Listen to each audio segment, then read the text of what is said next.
Selamat pagi.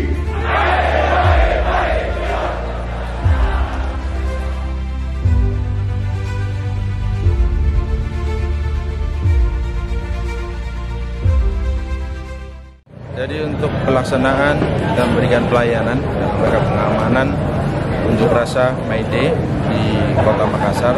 Kita merencanakan melibatkan 2.150 personil yang terdiri dari gabungan TNI Polri, kemudian ditambah dari Polda Sulawesi Selatan dan juga dari pemerintah Kota Makassar, yaitu dari Dishub dan dari Satpol PP. Kalau untuk penekanannya sendiri, seperti apa ke personil tadi? Ya, tentunya kita melaksanakan kegiatan pengamanan ini karena semua yang kita hadapi ini adalah saudara-saudara kita juga. Sehingga kami sampaikan, kami tekankan bahwa kita melayani masyarakat dalam rangka aksi unjuk rasa ini dengan humanis, dengan tetap senyum, sapa, salam, kemudian juga tidak ada yang arogansi apalagi sampai melakukan kekerasan.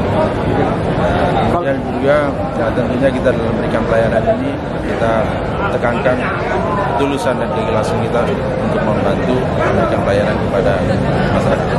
Tentunya himbauan kepada masyarakat, kepada rekan-rekan yang hari ini melaksanakan aksi unjuk rasa May Day, tentunya mari kita sama-sama ciptakan situasi yang aman, tertib, dan kondusif, tentunya dengan melaksanakan aksi dengan damai, dengan tertib, dan sehingga aspirasi yang mereka sampaikan dan kemudian juga seluruh masyarakat bisa sama-sama untuk menikmati situasi aman, nyaman, dan kondusif.